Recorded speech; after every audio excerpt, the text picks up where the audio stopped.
Hi எல்லாருக்கும். இந்த வீடியோவில் சிக்கன் ரோஸ்ட் எப்படி பண்ணணும் தான் சொல்லி தர போகிறேன். இந்த வீடியோவை எண்டு வரைக்கும் பாருங்கள்.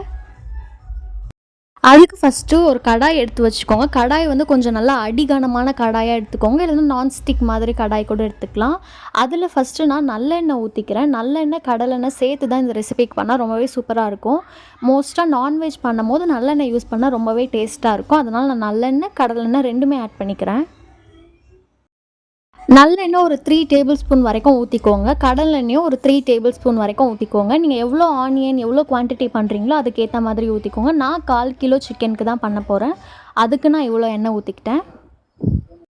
நெக்ஸ்ட்டு தாளிக்கிறதுக்கு சோம்பும் கடுகும் நான் ஆட் பண்ணிக்கிறேன். நான்வெஜ்ஜுக்கு சோம்பு போட்டால் ரொம்பவே சூப்பராக இருக்கும் அதோட டேஸ்ட்டு. அதனால் தாளிக்கிறதுக்கு சோம்பும் கடுகும் ஒரு 1/2 ஸ்பூன் கிட்ட போட்டுக்கிறேன். அதுக்கப்புறம் கொஞ்சமாக கருவேப்பிலையும் நல்லா குட்டி குட்டியாக கட் பண்ணி அதையும் ஆட் பண்ணிக்கிறேன். லாஸ்ட்டாக வந்து வெங்காயம் வந்து ஒரு பெரிய வெங்காயம் 1/4 கிலோ சிக்கனுக்கு நான் ஆட் பண்ணுறேன். அதை நல்லா குட்டி குட்டியாக சாப் பண்ணி அந்த வெங்காயத்தையும் போட்டு நல்லா வதக்குறேன். வதக்கிறதுக்கு முன்னாடி கொஞ்சமாக சால்ட் போட்டு வதக்குனிங்கன்னா சீக்கிரத்துலேயே வதங்கிடும். அதனால் ஒரு பிஞ்ச் அளவுக்கு சால்ட் போட்டு நான் வதக்குறேன். இது வந்து நல்லா கோல்டன் ப்ரௌன் கலர் வர வரைக்கும் நல்லா வதக்குங்க. இந்த மாதிரி ரோஸ்ட் ரெசிபிக்கெல்லாம் மட்டன் ரோஸ்ட், சிக்கன் ரோஸ்ட், இந்த மாதிரி சுக்கா ரோஸ்ட் ரெசிபிக்கெல்லாம் வந்து வெங்காயம் நல்லா கோல்டன் ப்ரௌன் கலரில் வதங்கினா தான் நல்லாயிருக்கும். இந்த மாதிரி ஒயிட் கலர்லேயும் நீங்கள் எடுத்திங்கன்னா அது நல்லா இருக்காது. ஸோ அதனால் நல்லா கோல்டன் ப்ரௌன் கலரில் வர வரைக்கும் நல்லா வதக்கிக்கோங்க. நெக்ஸ்ட்டாக வந்து ஜிஞ்சர் கார்லிக் பேஸ்ட் வந்து ஒரு 1 ஸ்பூன் கிட்ட நான் ஆட் பண்ணிக்கிறேன். இது வந்து நீங்கள் முன்னாடியே ஸ்டாக்காக அரைச்சி வச்சுருந்தாலுமே சரி, இல்லை ஃப்ரெஷ்ஷாக அரைச்சாலுமே சரி, பட் ஃப்ரெஷ்ஷாக அரைச்சி போட்டால் தான் இன்னும் நல்லா டேஸ்ட்டு சூப்பராக இருக்கும். அதனால் நான் எப்பயுமே நான்வெஜ் பண்ணும்போது ஃப்ரெஷ்ஷாக தான் அரைச்சி ஆட் பண்ணிப்பேன். ஜிஞ்சர் கார்லிக் பேஸ்ட் 1 ஸ்பூன் போட்ட அப்புறம் நல்லா அது ஃபுல்லாக வதக்கி விட்டுருங்க. இது போட்டு நல்லா இந்த பச்சை ஸ்மெல் போகிற வரைக்குமே நல்லா ஃபுல்லாக வதக்கிட்டு அப்புறம் தான் நீங்கள் தக்காளி ஆட் பண்ணணும். அதுக்கு முன்னாடி ஆட் பண்ணக்கூடாது. ஸோ அதனால் நல்லா போட்டு வதக்கிட்டு அப்புறம் டொமேட்டோ ஆட் பண்ணிக்கோங்க. இந்த டைமில் நீங்கள் இன்னொன்று கூட பண்ணலாம். இந்த கரம் மசாலாலாம் அரைச்சி வச்சுருந்திங்கன்னா இந்த ஜிஞ்சர் கார்லிக் பேஸ்ட் போடும் போதே அந்த கரம் மசாலா ஒரு பிஞ்ச் அளவுக்கு போடுங்க. அதுவே ரொம்ப சூப்பராக இருக்கும். இப்போ நான் வந்து தக்காளி ஆட் பண்ணியிருக்கேன். ஒரு வெங்காயம், ஒரு அரை தக்காளி இல்லை 3/4 தக்காளி நான் 1/4 கிலோ சிக்கனுக்கு ஆட் பண்ணுறேன். அந்த தக்காளியும் போட்டு நல்லா நான் வதக்குறேன். தக்காளியும் நல்லா வதங்கணும். அந்த வெங்காயத்தோட தக்காளி நல்லா சேர்ந்து இந்த முழுசாக நிற்காமல் நல்லா வதங்கணும். அதுக்கு நீங்கள் இன்னொன்று கூட பண்ணலாம். அந்த தக்காளி ரொம்ப குட்டி குட்டியாக சாப் பண்ணிவிடுங்க, இல்லைனா அந்த தக்காளி பெருசாக தெரியாது. நெக்ஸ்ட்டாக வந்து என்ன பண்ணுறேன்னா, அந்த கரம் மசாலா நான் இப்போ ஆட் பண்ணியிருக்கேன். நீங்கள் அந்த இஞ்சி பூண்டு பேஸ்ட் ஆட் பண்ணும்போதே ஒரு பிஞ்ச் ஆட் பண்ணிக்கோங்க. அது கூடவே மஞ்சத்தூளும் நான் ஆட் பண்ணியிருக்கேன். நான்வெஜ்லாம் செய்யும் போது அந்த கரம் மசாலா போட்டு ரொம்பவே சூப்பராக இருக்கும். அதுக்குன்னு ரொம்ப ஆட் பண்ணிடாதீங்க, திகட்ட ஆரம்பிச்சிடும். இது சில பேர் தாளிக்கும் போதே அந்த பட்டை, லவங்கம், கிராம்பெல்லாம் போடுவாங்க. அப்படி போட்டிங்கன்னா நீங்கள் கரம் மசாலா போட வேண்டாம். அப்படி நீங்கள் தாளிக்கு போடலை அப்படின்னா கரம் மசாலா இந்த மாதிரி அரைச்சி பவுடராக இருக்கும் இல்லையா, அதை ஆட் பண்ணிக்கோங்க. நெக்ஸ்ட்டாக வந்து நான் 1/4 கிலோ சிக்கன் வந்து நல்லா வாஷ் பண்ணி மஞ்சத்தூளெல்லாம் போட்டு வாஷ் பண்ணி வச்சுருக்கேன். அதை வந்து நான் இந்த இதில் ஆட் பண்ணிக்கிறேன். சிக்கன் போட்ட அப்புறம் எல்லாமே ஒரு மீடியம் டு ஸ்லோ ஃப்ளேம்லேயே வந்து ஸ்டவ் வச்சுக்கோங்க. ஏன்னா வந்து சிக்கன் ரொம்ப வெந்துருச்சுன்னா அது ரொம்ப ரப்பர் மாதிரி ஆகிடும். அதனால் வந்து அது நல்லா இருக்காது. ஸோ அதனால் ஒரு ஸ்லோ டு மீடியம் ஃப்ளேம்லேயே வச்சு குக் பண்ணுங்கள். சிக்கன் போட்ட அப்புறம் இந்த மாதிரி அந்த வெங்காயம் தக்காளியில் அந்த சிக்கனை போட்டு நல்லா கொஞ்சம் ஹை ஃப்ளேமில், இந்த டைம் மட்டும் ஹை ஃப்ளேமில் வச்சு நல்லா அந்த வெங்காயம் தக்காளி எல்லாம் சிக்கனில் ஒட்டுற மாதிரி நல்லா ஒரு மிக்ஸ் கொடுத்துருங்க. சிக்கன் மோஸ்ட்டாக வந்து அன்றைக்கே வாங்குறீங்கன்னா அதே டைமில் கழுவி அப்படியே சமைச்சா தான் நல்லாயிருக்கும். மோஸ்ட்டாக அந்த ஃப்ரிட்ஜிலலாம் வச்சிங்கன்னா அது எனக்கு அது என்னை பொறுத்த வரைக்குமே அது பிடிக்காது. ஏன்னா சிக்கன் ஒரு மாதிரி ஸ்மெல் வந்துடும். மட்டனை காட்டியும் சிக்கன் வந்து நல்ல ஒரு மாதிரி ஸ்மெல் வரும். அதனால் அன்றைக்கே வாங்கி ஃப்ரெஷ்ஷாக இந்த ரெசிபி ஒரு வாட்டி ட்ரை பண்ணுங்கள், ரொம்பவே சூப்பராக இருக்கும்.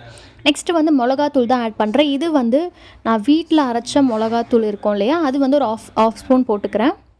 நெக்ஸ்ட்டு வந்து ஆச்சி குழம்பு மிளகாத்தூள் இருக்கும், அது வந்து ஒரு 1 ஸ்பூன் போட்டுக்கிறேன். நெக்ஸ்ட்டாக வந்து கொரியாண்டர் பவுடர் இருக்கும் இல்லையா, அதுவுமே வந்து ஆச்சி பிராண்டு தான் நான் யூஸ் பண்ணுறேன். அது வந்து ஒரு 1/2 ஸ்பூன் கிட்ட போட்டுக்கிறேன். இதெல்லாம் போட்ட அப்புறம் ஒரு நல்ல மிக்ஸ் கொடுத்துட்டு கல்லுப்பு நான் ஆட் பண்ணிக்கிறேன். நீங்கள் சால்ட் கூட ஆட் பண்ணிக்கலாம். கல்லுப்பு வந்து தேவையான அளவுக்கு நீங்கள் எவ்வளோ குவான்டிட்டி சிக்கன் எடுக்கிறீங்களோ அதை பொறுத்து வந்து உப்பை ஆட் பண்ணிக்கோங்க. நான் வந்து கல்லுப்பு போட்டு அதையுமே நல்லா ரோஸ்ட் பண்ணி விடுறேன். இதில் மெயின் ஸ்டெப்பே நல்லா வதக்கி விடுறது தான். அந்த மசாலா எல்லாமே சிக்கனில் நல்லா கோட் ஆகணும். இதை போட்ட அப்புறமா மசாலா உங்களுக்கு கம்மியாக இருக்குது, இல்லை இன்னும் அதிகமாக வேணும் அப்படின்னா நீங்கள் மசாலா அது பொறுத்து ஆட் பண்ணிக்கலாம். நெக்ஸ்ட்டாக வந்து என்ன பண்ணுறேன், தண்ணி ஊற்றிக்கிறேன். இதுக்கு வந்து தண்ணி அதிகமாக ஊற்றிடாதீங்க. ஏன்னா வந்து நம்ம இது ரோஸ்ட்டு சுக்கா மாதிரி தான் பண்ண போகிறோம். அதுக்கு தண்ணி அதிகமாக ஊற்றக்கூடாது. ஊற்றிட்டிங்கன்னா அது ரொம்ப தண்ணி ட்ரை ஆகிறதுக்கு லேட் ஆகும். சிக்கனும் வந்து ரொம்ப குக் ஆகிடும். ஸோ அதனால் கம்மியாகவே ஊற்றிக்கோங்க. தண்ணி ஊற்றிட்ட அப்புறம் நல்லா எல்லா இடத்துலையும் பரவுற மாதிரி அந்த உப்பெல்லாம் இதுவாகிற மாதிரி நல்லா ஒரு கலக்கி விட்டுருங்க. கொஞ்சம் ஒரு கொதி வந்தோடனே உப்பு காரம்லாம் பார்த்துக்கோங்க. கரெக்டாக இருந்தால் ஓகே. அப்படி இல்லைன்னா எதாவது அட்ஜஸ்ட் பண்ணணுன்னா போட்டுக்கலாம் நீங்கள்.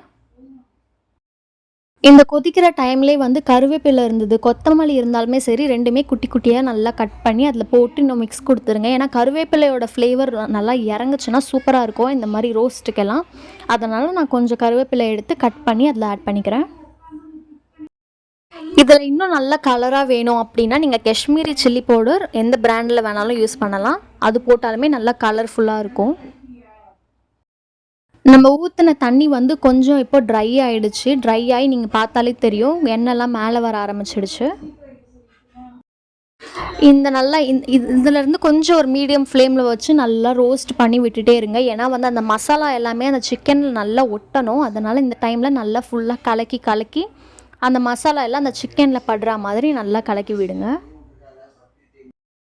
இதில் ஒரு சீக்ரெட் பவுடர் போட போகிறோம். அதுதான் வந்து இந்த சிக்கனோட ரோஸ்ட்டுக்கே ஒரு நல்ல ஃப்ளேவர் தரப்போகுது. அது எண்டில் என்ன பவுடர்னு நான் காட்டுறேன். இது வந்து ஹோட்டல்லையுமே இப்படி யூஸ் பண்ணுவாங்க தான் நினைக்கிறேன். ஹோட்டல் ஸ்டைல் மாதிரியே இருக்கும் இந்த சிக்கன் சுக்கா. அந்த மசாலாலாம் போட்ட அப்புறம்